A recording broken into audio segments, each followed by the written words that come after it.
is like Power Rangers, Iron Fist, and other stuff. And it's like, I'm like, I just got home like 14 minutes ago. I was like working on other stuff and eating. So this is what we get.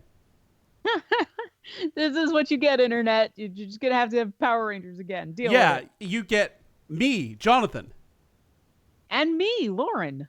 and you get us, Glib Shark. You can catch Jack Edithel here next week instead of Lauren. And speaking Because of I Lauren, have an Easter gig. all the Easter gigs ever. But first, as always, we have the lovely, the talented, the amazing Obo Crazy here to do a little something we call This Week in Geek. How you doing, Obo? I'm very, very tired. I do not have every Easter gig ever of all time because that would be crazy. I do plan on eating at least one Cadbury cream egg, though, and I am kind of looking forward to playing it because Easter music, and I'll talk about this later. Easter music has some of the best titles of pieces of all time. But we're not going to talk about that. We're going to talk about the X-Files. Okay, we're going to talk about the X-Files as if it were a children's book because it is. That's right. Are you missing X-Files in your life? Do you have a small child? Would you like your small child to enjoy the X-Files, but not necessarily show them the real X-Files, which can actually be kind of terrifying and give them nightmares? Well, publisher Quirk Books will be releasing a children's book starring kid versions of Fox Mulder and Dana Scully doing some detective work while camping in the backyard. That's right, the show that I watched as a now a children's book for all of my friends who have children. And no, I'm not old. I'm not old. Entertainment Weekly revealed the X-Files, Earth Children Are Weird, features illustrations by Kim Smith, and the young version of Scully is convinced there's a rational explanation for the weird lights and sounds that they suddenly start experiencing. While, of course, pint-sized Mulder insists that aliens are responsible for disturbing their campout. You can actually pre-order this adorable little book for about $13 on Amazon, but it doesn't come out until August 27th. So you've got a little bit of time before it comes out. And a couple of the images that I have seen, they are kind of cute. And hey, why not? Why not children's books of the X-Files? We'll get Cancer Man and Alex Krycek and all of our favorite. No, probably not. I have no segues for any of these things that I'm going to talk about. So let's just barrel into it. Maple syrup may help prevent the apocalypse. What? Okay, so there are about 2 million Americans each year who suffer from bacterial diseases that are resistant to antibiotics. And 23,000 die every single year. And these are numbers according to the Centers for Disease Control and Prevention. And we've been hearing about antibiotic-resistant bacterial infections for a while now. The antibacterial apocalypse, essentially, of when all of a sudden none of our antibiotics are going to work anymore and things that you're supposed to be doing. Well, a lot of scientists have been trying to figure out, what do we do about this? So they've been looking into a healthy chemical that can be found in an abundance in maple syrup, because Canadians are awesome. They're called phenols, and they significantly increase the effectiveness of some of the most common antibiotics, especially against those kind of bacterial diseases that are normally resistant. Maple syrup is sugar and nutrient-laced tree blood. That's right. It's awesome tree blood, and it's full of these phenols, which actually are also in wine. So if you've got any friends who are just like, drink wine every night because it's healthy for you, phenols are wine. The Canadian scientists extracted phenols out of a commercial maple syrup, mixed them with antibiotics, and went on a fly and bacteria killing spree and found that, hey, the maple syrup actually helped. In tests, they found that it killed more bacteria than the stuff without. The research will try mice next, and their press release can be read in its entirety, according to the American Chemical Society. The team presented its research yesterday to the 253rd American Chemical Society National Meeting and Exposition in San Francisco, which sounds like a barrel of laughs, alongside an entire day of maple syrup-related research, which includes using maple syrup to reduce the chronic inflammation and neurodegeneration, its effects on obesity and the bacteria in the gut, and more. Because if you're Canadian, you want to tell everybody about how awesome maple syrup is. So if you have a chance, go drink some maple syrup. It'll do you good. Or maybe go read the research paper and see what they're actually doing with science. Don't actually drink maple syrup. Or at least if you do, put it on YouTube, because that's kind of a thing. Finally, Marvel has had a weird last couple of days. So, a couple days ago, a higher up at Marvel, I think an actual Marvel executive, basically said that the reason that Marvel's numbers were declining is because there's been a whole bunch of diverse books, and so it's because of all the not white people and all of the not men.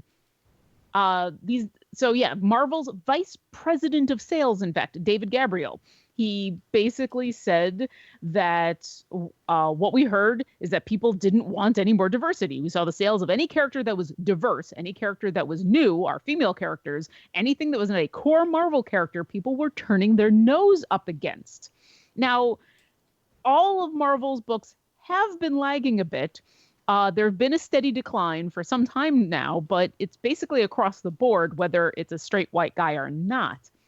Now, that statement sucks for anybody to put out there.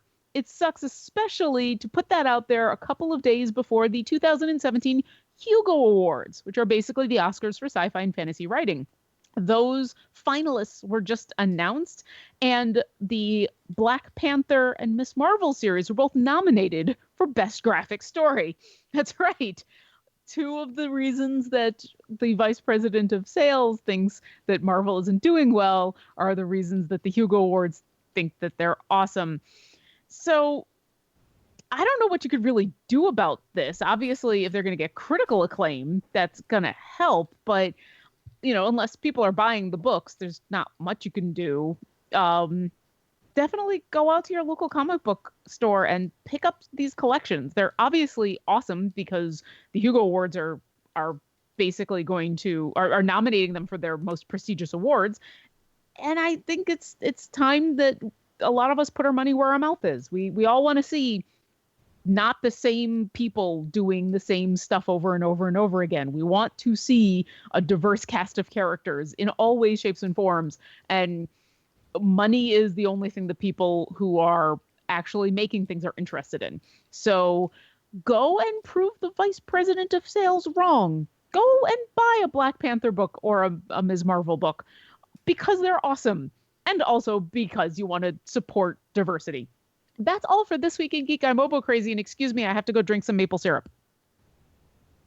The world is indeed a strange and super bacterial place, and not the kind of super that you get in comic books, more like the super that kills you.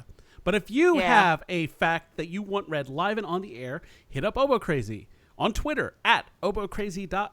Oh, no, just at Obocrazy. It's not obocrazy.com. Come on. Actually, It is obocrazy.com. You can contact You can go to obocrazy.com, but do at obocrazy or go to obocrazy.com. There is no amalgamation of at obocrazy.com. That's not even the thing. Don't even try. But get her that fact. If she likes it, if she thinks it's awesome, if it's geeky, she will read it live and on the air. Okay, I have a completely different topic I want to jump right into. Okay, let's do that. Live news from my wonderful husband, who is currently stuck at his job because his job sucks. They brought in bagels, which is nice. Okay. They brought in cream cheese with these bagels, which is expected. It is a vegan alternative cream cheese. Now, this is all I know. Okay. This is literally all I know. Is my husband has informed me they brought in bagels with vegan alternative cream cheese. And he says, not sure what to think of that. So I said, well, you should try it and then tell me what you think of that. So now, Jonathan, I put this unto you. What is vegan alternative cream cheese? Because isn't cream cheese just the least vegan thing ever? That is now the title of this show. So vegan alternative cream cheese? Yes. Or just the least vegan thing ever? No, vegan alternative cream cheese is the name of this show. I guess obviously it's for people who want the cream cheese experience, but don't want any animal suffering on their conscience. Or it could be dietary. It's not always a moral or economic choice, like not wanting to support that industry. I would have to try it. Like if it was good, I don't know that I would take it over cream cheese. It would depend. Like if it's delicious, then I would maybe consider it as a diabetic. Some of those things are things that might be beneficial to me. I try and cut corners when I can, as far as like, hey, this is sort of like this, but not really, and that's worked out pretty well. But so it had to be delicious and healthier for me because I have noticed that with both vegetarian and vegan food because I've tried a bunch of it because yeah, if it's healthier, then yay, why not? If it tastes good. There's actually quite a few veggie burgers out there that I really enjoy. The best ones, in my opinion, tend to be the ones that don't try to taste like meat. They just try to taste good. Especially like portobello mushroom ones. But like, they're not always healthier. They're just, okay, this doesn't have any meat products or this doesn't have any, it doesn't have anything except vegetables in it. But that doesn't necessarily make it healthy. I mean, depending on how it's made. And I'm a little worried. I get even more worried about stuff that is trying to emulate things that are 100% the thing you're not supposed to have as a vegan, like cheese. I don't understand how you can have a cheese substitute vegan thing. That seems contradictory to everything that I like about cheese. It's good living, or at least vegan living, via chemistry. It really is. Like these are like from what I understand, a lot of times it's like shaped flavored tofu or something else. I get. So a lot of these vegan alternatives are so fucking artificial that it seems like I guess like I said, it depends on why you're vegan. Like if you're vegan because you want all natural shit, then a lot of the like vegan substitute things are definitely not up your alley. I could sort of see some things like bean burgers. That's mashed up beans that you grill and then season up. That's fine. I mean, that's just mashed beans. It's not like super processed or anything. But other things, and I know I'm guilty of this because I eat those protein bars, like the Atkins protein bars. I'll have them for like snacks or like an emergency breakfast or something like that. Those have so much chemical shit in them. On the other hand, they are good for me because they have tons of protein and they are more or less diabetic friendly, way more diabetic friendly than like something from McDonald's for breakfast or something like that. I am all for artificial stuff as long as it ends up being healthy artificial stuff. I mean, unfortunately there's a big stigma because of the fact that most of the time when you look at the stuff in your food, high fructose corn syrup is not good. Sugar is at least better for you, but it's still not good.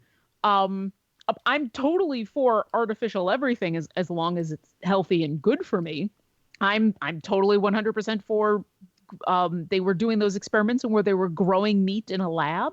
They were trying to like recreate hamburger. We've talked about it on This Week in Geek, although it's been a little while. Sure, I'm totally for that. If we want to cut out the cow and just go straight to the steak, I'm 100% for that as long as it's safe to eat and tastes good. But some things it's weird. It's very weird. Yeah, I don't know. I agree. Vegan alternative. I'll be interested to see what Luke has to say. Yeah, I would love a review of that because I mean, like I said, I'm for this stuff if it's good. It's one of the reasons why I love hummus is because, I mean, one, it is a great food for diabetics, but two, it's fucking delicious. It is delicious.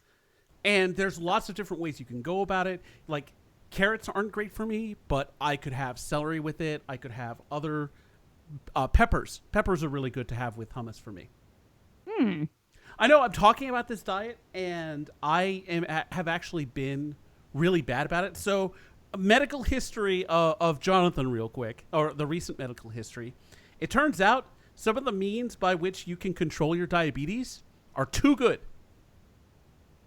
Wait, what? I have slipped hardcore off my diet. Like, hardcore. Okay. And my numbers are all great. Okay. It's so early on in my treatment, my numbers were terrible. Like oh god, how are you alive kind of numbers. Oh shit. So they went full nuclear on the treatment. We tried a few different things, and that ended up bringing me down to where I needed to be. So for maintenance, since I responded well to that treatment, that opened up lots of other options, including a drug that I take weekly rather than daily insulin injections.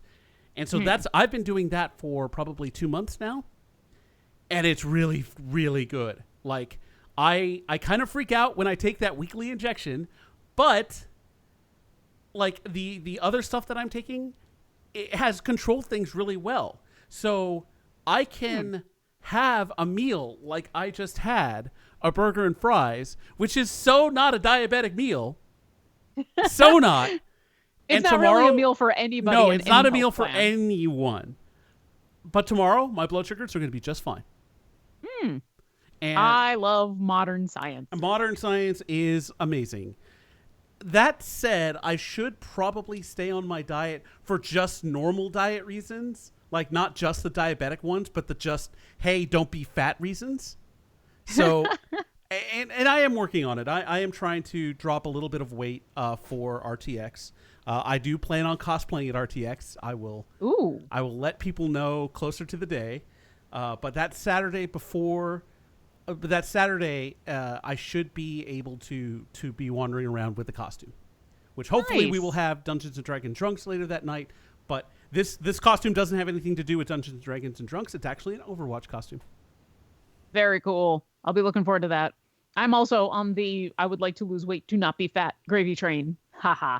But it's mostly for health reasons. Although, I'm not in a bad shape. I need to lose a little bit more weight. I've been slowly losing weight over the last 15 years or so. I would like to lose a little bit more just to kind of get into the comfortable portion of healthy for my age and stature. I'm never going to be thin. It's not going to happen.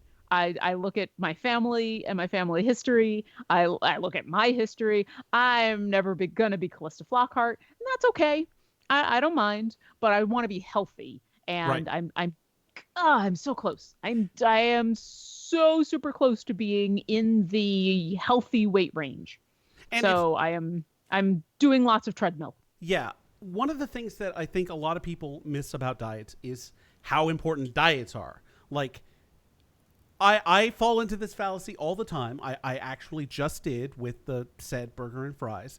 But I got that because I was super hungry. I was right by a Sonic. And I just come from working out. And that, like, it's easy for me to say this, but it's not as easy for me to not actually do this. The whole food is a reward thing. I do that to myself a lot. I say, hey, you just worked out. All right, you get burger and fries. No, that's not how that works. Because the most important thing about losing weight is staying on diet. You can work out tons, and I say losing weight in the losing fat. Like I'm sort of like you, based on my stature and based on how I'm built. I won't ever actually lose that much weight. I can, but it's just not going to happen. I'm not going to get down below certain levels because I also have a ton of muscle. So that is going to contribute a lot to my weight. I can still lose quite a bit. There is a lot to lose, but it's like my body mass index or whatever is never going to be like what it's supposed to be. Yeah, if I have a choice during a day in where I can either stick to my diet or cheat a little bit of my diet and get on the treadmill, and I try to do both. I try to stick to my diet and get on the treadmill every single day. It is much better to stick to the diet and forego the treadmill because not having the 250 calorie whatever that's going to make you feel a little better. I mean, the amount of time you have to exercise to burn that off is insane. Or you can just say no and stay under your caloric intake and have a healthy diet and you will lose weight.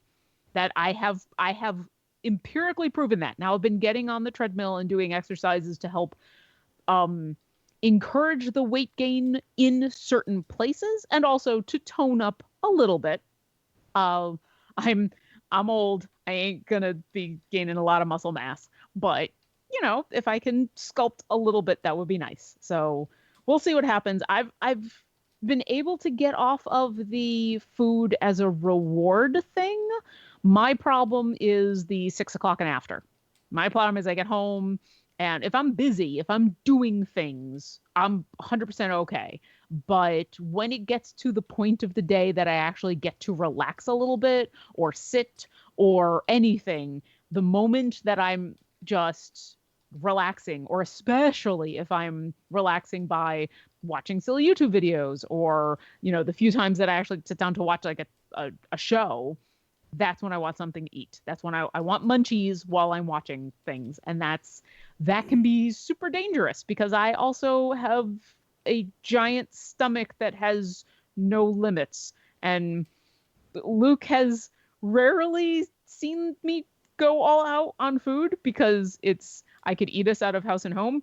But yeah, I have one of those iron stomachs that can just pretty much take anything. So I have to be super careful because if I sit down, if I'm not careful about portion control, I can blow through, let's say, an entire box of Girl Scout cookie Thin Mints in about 10 minutes. I have no idea what you're talking about because Yeah. that a serving size for me used to be a sleeve. Yeah. I remember it was the last time we bought Girl Scout cookies, which was many, many years ago, because I said, we can't buy these because I will eat the whole box. And Luke went, you can't eat this whole box. That's ridiculous. And then we went home and we played some video games. Challenge fucking accepted. I didn't mean to, but he broke open a bottle of wine and we were playing some video games. And the next thing I know, I'd eaten the entire box of Girl Scout cookies. And the sad thing for me is because my portion control is bad, I could have kept on eating. That's just how I am. So for me, it's less about reward versus just abject. It's in front of me. I will eat it, especially if it's chocolate. But I'm a woman. That's what's going to happen. We should get off the subject of food because it is. We're not doing ourselves any favors here. No, I still have many, many hours before bed, so I would like to not be hungry the whole time, or at least wishing that I had stuff to stuff in my face. But yeah, Easter is another one of those holidays that getting past all of the chocolate every single time I go to the store, that's difficult. Yeah, and it's going to be one of those holidays where right after the holiday, with all of the like on sale candy, it's going to be rough. It's going to be really rough. Yeah, it always is. But, we'll get through it. We'll get through it together. It'll be okay. I will not be buying Cadbury cream eggs to put in the freezer for later because those are my favorite thing ever of all time. I know there are a lot of people who don't like those. They say that they're too sugary. I don't. So when I was a kid, I was so weird. Like in general, I was a weird kid. And one of the weirder things I did was I would watch, and I guess this isn't too weird. Lots of kids do this. But you see something on TV and you're like, oh, I want that. Yeah. And for toys, for whatever. And every year, I would see a commercial for Cadbury cream eggs. And they looked good. And I'm like, I want one of those. And every other year, I would insist to the point where my mom was like, fine, I'm going to get you one of those, but you're not going to like it. I'm like, no, I'm going to like it this time. I say it this time. Every fucking time, I would be like, oh my God, this is too sweet, and I couldn't finish it. Every time. And yet, as stupid, weird kid me, I kept trying until, like, I don't even remember when the last time I tried to have one was, but I'm hoping that at that point, I'm not hoping. I clearly learned my lesson at that point because I have not had another single one of those fucking things since then. You are not the first person to tell me about a similar story. And I love it so much. Though I'd crack one open and just the inside, the gooey, like crazy sugary center makes me so happy. But I also like marzipan and other super sugary things. So maybe that's just me.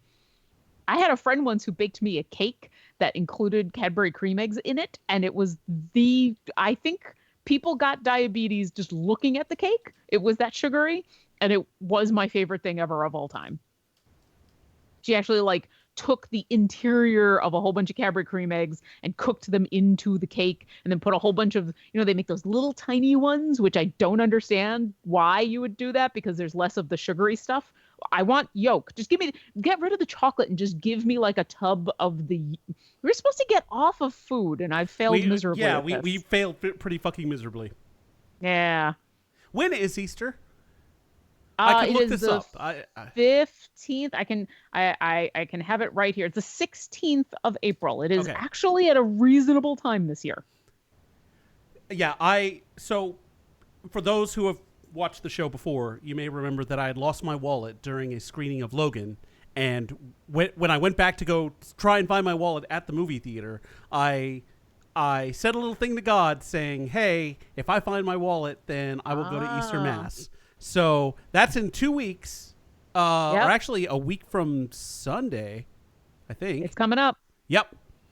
When I am going to go back to church, which isn't a huge deal for me. I mean, I'm not an atheist, but I'm also not a great Catholic. I'm also not really agnostic.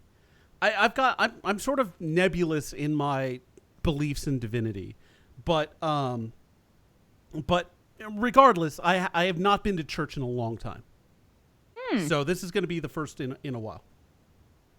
So Easter Sunday, I have the day off, but Holy Thursday and Good Friday, I will be performing both of those days, because one of the orchestras I play with, they basically have this really nice deal with a very large church in town.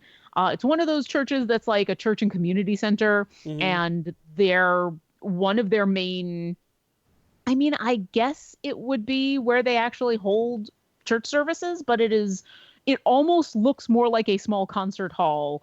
And then every once in a while, when we go in to rehearse, they just haven't taken the cross down. Like, they basically built a concert hall in the middle of their church, and then they also hold church services there. So one of the orchestras I play with, we have our rehearsals and concerts there, and it's a really nice venue. It is right in the middle of kind of the east side of Seattle. It's got plenty of parking. The church itself it really feels more like you're going into a community center, so it doesn't weird people out who might have things against going to an actual church. And basically they offer us an amazing deal to be there. And one of the few things that we do is then we play their Easter gig, essentially. So we put on this Holy Thursday and a Good Friday concert for them. So next week I just have rehearsals out the wazoo. And Easter is harder to do gigs for than Christmas, because just the feeling of Easter. Easter is a more serious holiday. I mean, I know there are a lot of ways you can take Easter and what happened in the Bible at Easter and how you spin it.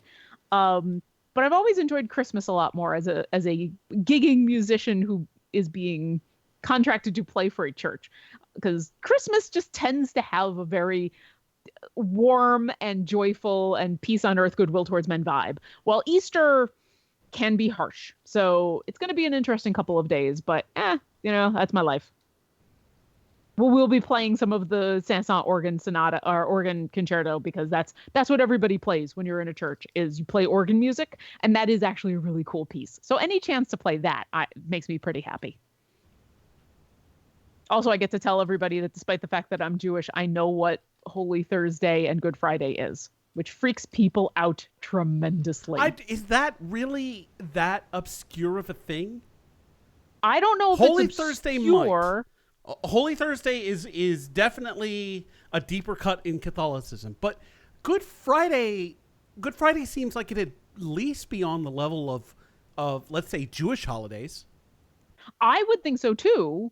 But when I tell people about those two events, people are surprised that as a Jew I would know about them, and it's I don't think that they're that. I mean, for living in America, which has such a preponderance of Christianity in a lot of daily life, as far as like, Easter is a major holiday, Christmas is a major holiday, that kind of thing.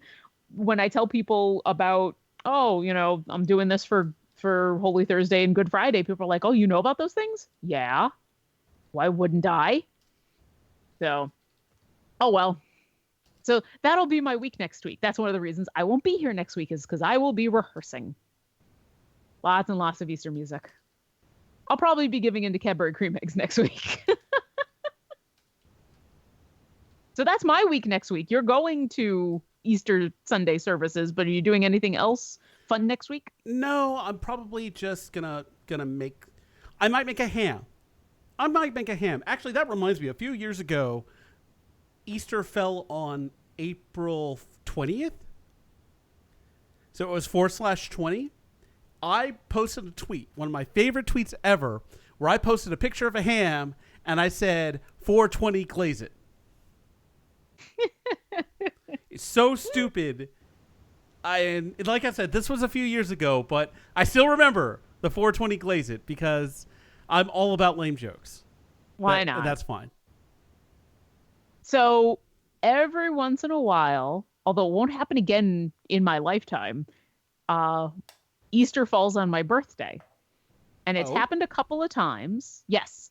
It has happened a couple of times. I looked it up recently, actually. Luke and I looked it up because both of us have birthdays in April.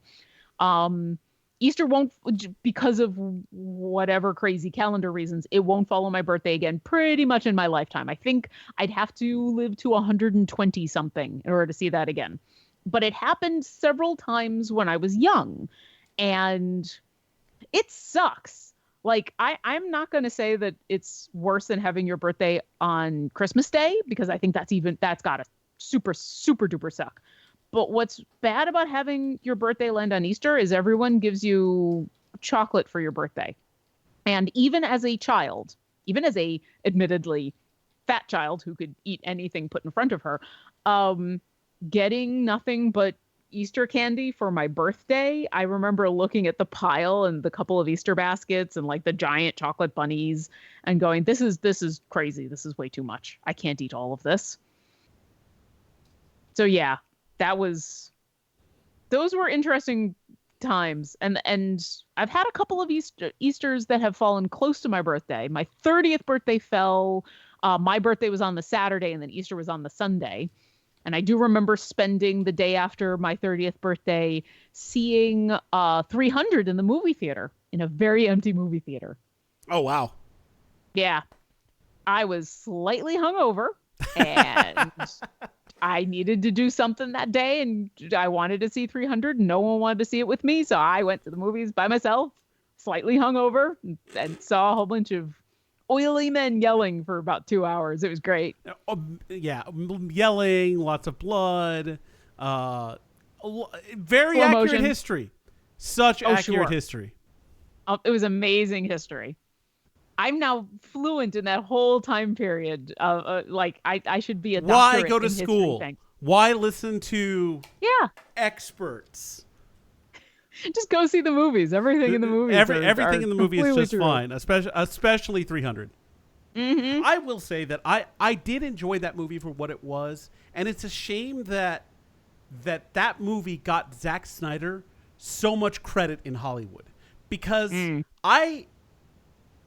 obviously there's some managerial problems over at DC, and yes, we're gonna fucking rag on DC and their goddamn movies for a second again, but I can't help but think that a bunch of that is his fault. It's because Zack Snyder made a couple of good movies, and then all of a sudden people are like, well, let's just give him all these big tentpole movies that cost lots and lots of money and see what he does. And he's managed to fuck a bunch of them up. I don't know. I will say, so as long as you're talking about DC, I did see the most recent trailer for the Justice League. I guess it's a trailer. I have seen longer that than too. a minute. Yeah, that's the one with the what's that band? The White Stripes. The White Stripes song. Yes. The movie from the trailer looks kind of ridiculous. However, Jason Momoa looks like he's having the time of his life. And I kind of like that dude. Like him as a person. Everything I've ever heard about him as a person is that he is just an amazing, wonderfully kind, happy to be doing anything person. Like he's kind of the guy who realized, holy shit, I'm making a living doing this, and this is the best thing ever of all time. Yeah. And maybe that's just what I've read about him transferring over into this movie, but he looks like he's having a ball. And so I kind of just want to see it just to watch Jason Momoa having a ball being Aquaman. I can't fault you with that. I really can't. And because I agree, I like Jason Momoa as well. I remember my first exposure to him was in Stargate Atlantis, and Mine too. And he did not play that character well. Like he just kind of like, I'm just gonna do this, and then I'm gonna do this, and maybe that's exactly what they were going for. But it didn't seem like he was trying very hard. But you know what? I still liked it. And then he's done other stuff, and when he was announced as Aquaman, I'm like, okay, I get that. I really do. Oh, Khal Drogo. He fucking nailed it as Khal Drogo. Yeah. So anyway, like, I get that, and I definitely see what you're talking about as far as Aquaman goes. And to be fair, aside from the really shitty writing and the whole your mom's name was Martha. No, okay. Before I forget, there was actually a funny meme where it's Batman talking to Aquaman. He's like, "What's your mother's name?" And Aquaman goes, "Aqua Martha."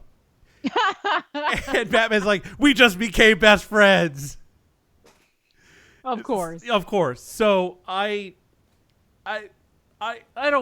can't get excited for this movie. Even though I like Jason Momoa, I liked Ben Affleck as Bruce Wayne and Batman. I just don't, I can't give it any faith. All the faith that I had was taken away in Batman v Superman.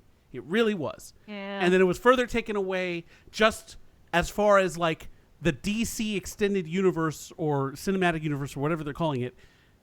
That faith was also eroded by Suicide Squad. Really, it's on them to make a movie that I like. And so far that hasn't happened. Does the Wonder Woman movie come out before or after Justice League? Do you remember? I don't remember, but we can look that up. Because of all of the single hero movies, as much as I've just crowed about Jason Momoa for forever and a day, the Wonder Woman one is the only one that actually interests me as a movie.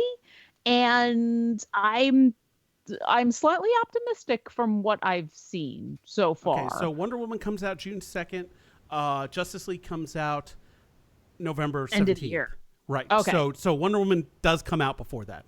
So okay. At the very least, we have the three main Justice League people getting introduced in their own movies before Justice League. But two of those movies sucked. Yeah. And 1 out of 3 is definitely bad. And that's assuming Wonder Woman is any good. Yeah. Yeah, no, I agree. But here's some other fucked up stuff. And you'll see what I mean by this. So Batgirl has had a resurgence lately. Apparently, from everything I've heard, comic book Batgirl right now is amazing. Like she is fun. Her costume is utilitarian and not sexy. She is smart and all this stuff. Like she is a legit good female character. Legit good character period in comic books right now. DC signed Joss Whedon to make a Batgirl movie. Okay. You think that's fucked up? You're not. I think it's fucked up because it sounds good. It is nothing like the rest of what DC is doing. It is actually a good decision. And I can't wait to see how terrible it is because that's all DC does. Well, okay. Obviously, they don't want things to be terrible. Maybe there are people there who are now trying to make good decisions. And I think an excellent decision. If there was anyone to make a Batgirl movie, It's Joss fucking Whedon, and I think Is he directing or is he writing? I thought he was directing. Let me look here. Because honestly, I'd have a little more. I'm happy either way, but I think the chances of that movie being good are better if he's the writer versus the director. Because I think what we want out of those movies is exactly what you just described that you're getting out of the comic book. A smart character who's well written with a costume that's not overtly sexy, who is doing interesting things, and he can deliver that. Right. I think there's still really good directors out there besides him. Now, if he's doing both, great, awesome. But I'd love to see him actually be the writer on that.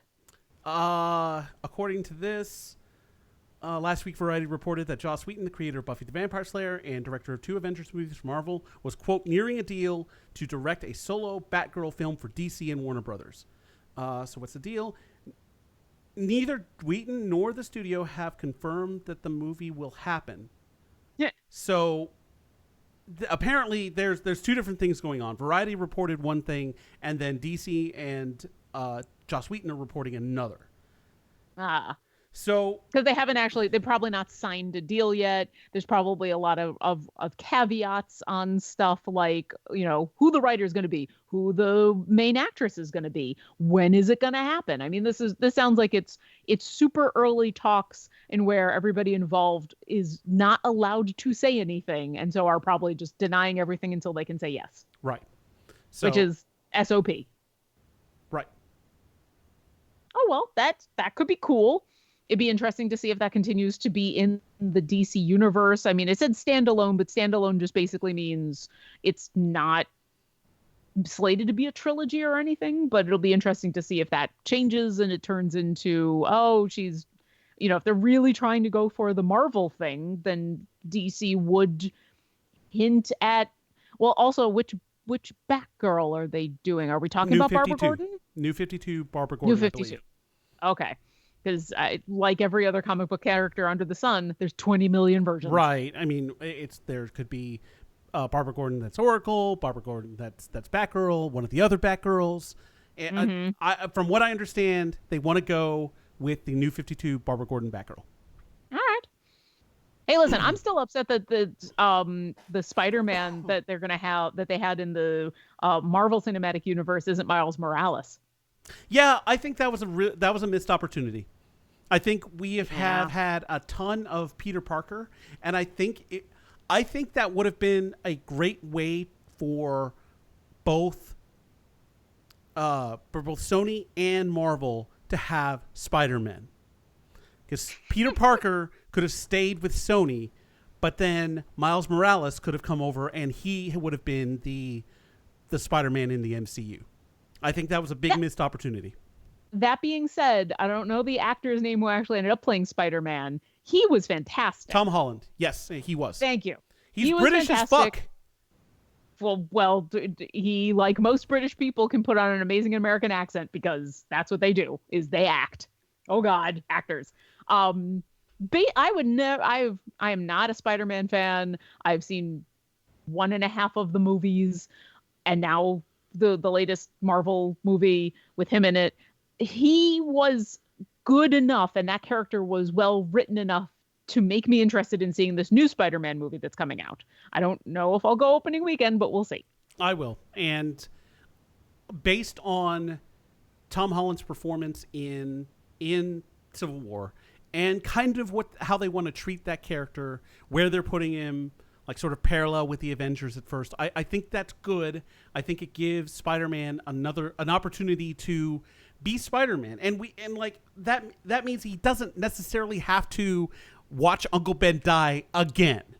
Yeah. Like, we're past that already. He's already Spider-Man. He's just transitioning from small-time, low-budget Spider-Man to Infinity Wars. Dark Enabled. Yeah, Spider-Man. So, part of the Avengers, all of that.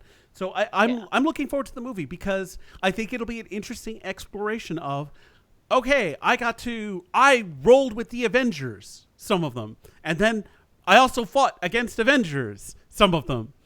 Mm-hmm. Now I have to go back to high school. Mm-hmm. I mean, and that's very clear from the previews that we saw that was going to be a big theme, and I think that's interesting. I want to see how that resolves. Yeah, definitely. And I, he was excellent in that role, and so that makes me interested in a character I never have been interested in before. So we'll see. Unrelated, sort of. Unrelated. Are you a fan of Rick and Morty? I am not. And I So know that's heresy for me to it's say. not. It's not necessarily heresy. I am a big fan of Rick and Morty. I like it because it is an extremely smart show. It manages to dabble in sort of this anti-hero, hey, I'm an asshole, but you people like me, sort of deal that is kind of going around. And yet, as irreverent as it is, it manages to sneak in a lot of truly emotional moments. It is a show that has managed to do all of that. Last year, no, it was 2015 was when season 2 of Rick and Morty ended. And it ended on a pretty big cliffhanger. And the joke was, when are we getting season 3? When are we getting season 3? That was the big thing of 2016. Aside from other things that happened in 2016 that we will not speak about. Something else terrible. Happened. Nothing else happened in 2016. But that was that as far as Rick and Morty goes, that was the big joke, is when is going to be season 3. So earlier this year, they finally announced that, hey, it's coming in the summer. In the summer is when season 3 is going to premiere. Then April 1st happened. And I don't know about you, but I was talking with a friend of mine, and we were both happy that we weren't going to be at work for April Fools. Because surfing the internet on April Fool's Day is a mixed bag. Some years you get the Bard class in World of Warcraft, where its mechanic was you take your keyboard and you play it like Guitar Hero, which is hilarious and silly and great. And then you get all of the other shit. It's just like, oh, this person announced this. Well, I can't fucking take you seriously on April Fools. Come on. It's not. Yeah. Well, Adult Swim decided to do something super nice. At midnight on April 1st, they started streaming the first episode of season 3 of Rick and Morty. I heard about this. And kept streaming it all day. So we got that episode, like 3 months early, and it was a really good fucking episode. Then because for reasons I was up after midnight after midnight Pacific time on Saturday, so I had the stream on background because I was just like, I was playing Mass Effect. I'm just like, I need some background noise, and this I fucking love that episode, so I had it up.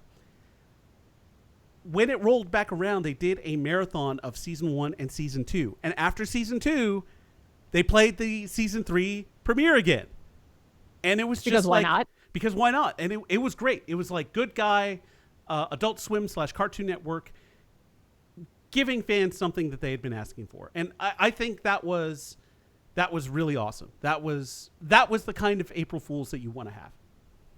The only thing that I actually saw very little April Fool's shit happening, probably because it was not a work day. I think that helps. Yes. The one thing I saw, and I still actually don't know if this was truly April Fool's or if it just happened to come out around a similar time and I only saw it on April Fool's Day. Did you see the video of Stephen Hawking looking for a new voice? I saw that, but I didn't read it. The video itself is kind of awesome.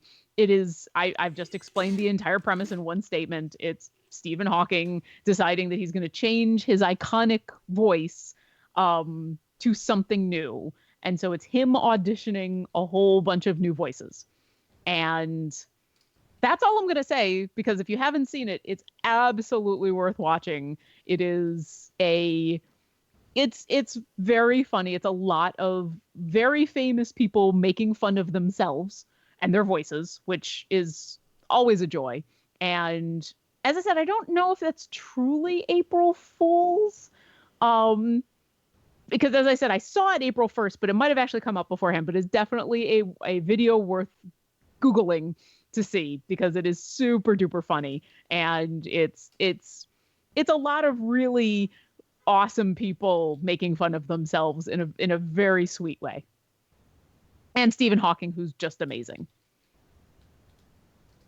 I mean, he appeared on Star Trek and everything. He did. I was He actually was. telling someone today, I was reminded of a quote that was in Star Trek Next Generation, which is an amazing quote. It basically is Picard telling Data that it's okay to make mistakes and that that they just happen. I think the quote goes, it's possible to make no mistakes and still lose. That's not weakness, that's life. And I find that true in board games, in a lot of different situations. This is something I need to keep in mind more, because a lot of times I'll take stuff personally, like, oh, nobody watched our stuff, or very few people watch our stuff, our subscribers are like this, and that somehow that's my fault. It's not. It's just how things go. It's like, it's just how it is. And that's fine. Like, there's nothing wrong with that. I think it's also I was thinking about it more. It applies to like professional athletes a lot too, because you could have someone that on paper and in every metric is going to be a great pick for professional sports ball, and then something happens. Either it turns out their ACL isn't as strong as everyone thought. It turns out they like gambling. It turns out they hit women. It turns out that they have some sort of chronic disease that actually limits their time in the NFL or whatever. And stuff like that happens. And it's like, it's nobody's fault. It's just life. Although I would argue that the chronic disease or maybe the accidental injury, it's nobody's fault. It's just life. The gambling or hitting women. Okay, that's fair enough. Put a little bit of blame down on those. That is a little bit more deterministic. But you can do something about that shit. You should do something about that shit. But I agree with your overall point. Absolutely. And it happens on a regular basis. You do everything right and stuff still sucks. And sometimes you do everything wrong and amazing things happen. That's the way the world works, and it's weird. I feel like that last part is going to be used against me somehow with re-editing and, oh, look what this guy said on his podcast. Isn't he an asshole? When like, welcome to the internet. Yeah, I know. I mean, I don't think our listenership is big enough for that to actually happen, and I don't think that you or I are going to be running for public office such that this might become a liability. I am not running for public office ever. We ought to, though. We are so much better than the shitbags that are there right now. And I have issues with a lot of the people who are in office, but I have never actually run for any elected position, nor have I actually held one. So I can't for sure say that I would be better than them. And interestingly enough, I literally just watched a Vlogbrothers video before just about an hour or two ago. There's literally John Green talking about how he will never run for office. And it was semi tongue-in-cheek. It was about how if you are a politician, basically you spend your entire life in meetings, and how John Green hates meetings and how he will do everything he can to get out of meetings, including 15 seconds into a meeting asking, "So are we done?" And how that would be awful for a politician.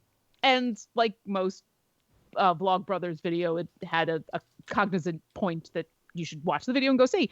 But it was a reminder that there are many, many, many, many wonderful, intelligent people who understand that even the best of us, politics is exactly what that Star Trek quote is about. You could do everything right and still fail. And fail publicly and spectacularly. And so, yeah, I don't know if I'd be any better as a politician than any of the politicians we currently have. I would like to think so. I would like to think I would try to do better for the people that I'm representing than some of the people. Although I live in Washington State and we've got some pretty liberal representatives. So I got to say I'm pretty happy with my representatives, but you know what? I'm not going to throw stones in my little glass house, and I know that job sucks.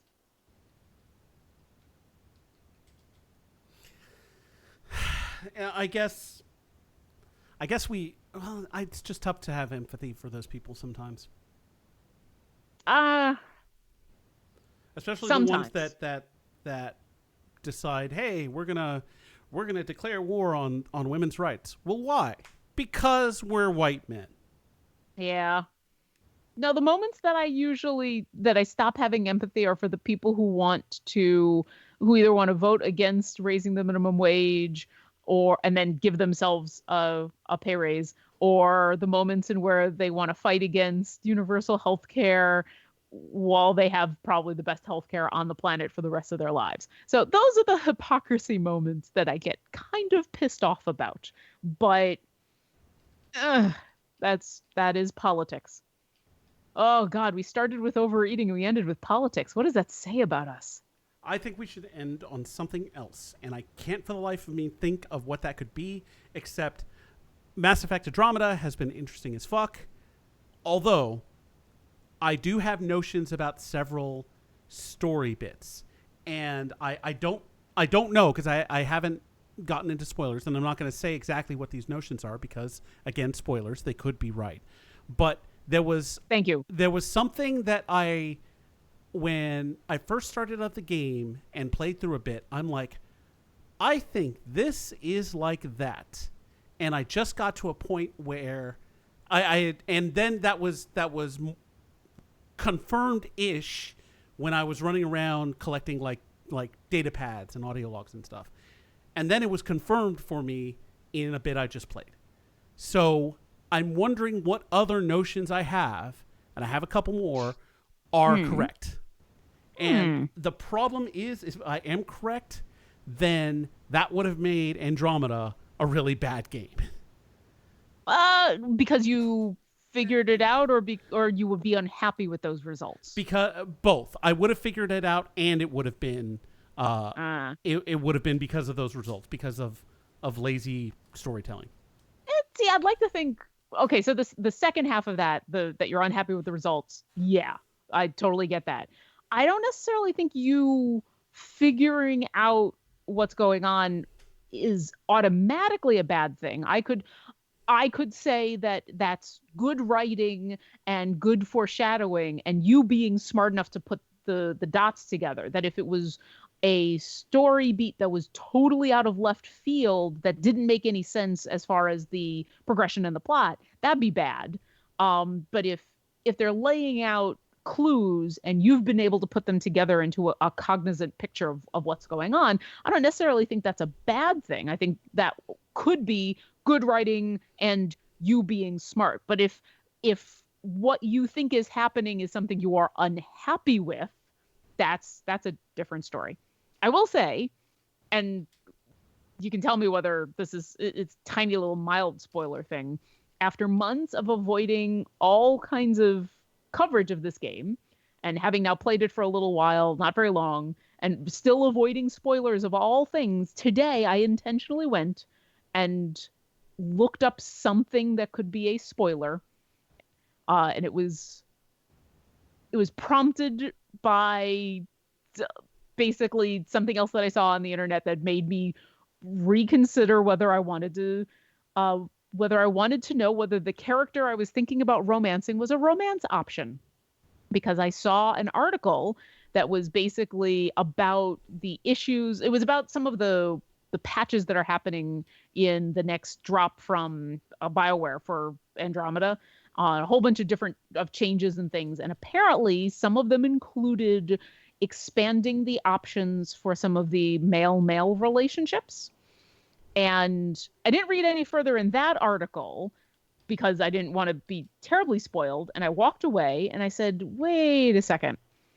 Because usually these games are pretty good about telegraphing if you start to hit the flirt button on somebody, whether they'll actually respond to you or not. And then I started second guessing myself. And I decided to look to make sure that my potential romance was actually romanceable. And I don't know if you want me to say, but I will say that yes, I found out that she is. So I'm okay. Yeah, But that's my spoiler, my one thing that I've been spoiled on. I flirt with everything. I still flirt with everything. I, I I met. can't. I'll meet a computer and it might have an interesting looking arm, And if a flirt option comes up with that computer, I'm going to flirt with it because I flirt with everything. Well, I guess you're consistent, and that's what's important. Well, we had a lot of fun today, and just to roll down our normal credits, our announcer is Bob Ball. Our music is done by Linnea Boyev. I am yeah, I'm not You're crazy. I know. What the fuck? What was Damn. I don't even know where my mind was going. She is Obo Crazy. She can be reached at Obo Crazy on Twitter. I am Jonathan, aka Roadblock. You can reach me at Road_block. And he is Jack Edithil. He can be reached at Jack Edithil. And we can all be reached at Glibshark. So follow us and keep up to date on the show and subscribe to us on YouTube and Twitch. That we are on both of those.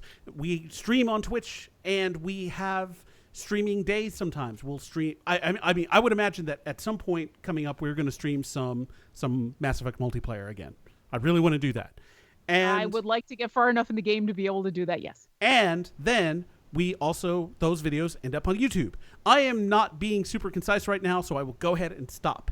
But anyway, from all of us at Glibshark, thank you so much for showing up tonight. And thank you for listening. Thank you for subscribing. And we will see you next week. Bye.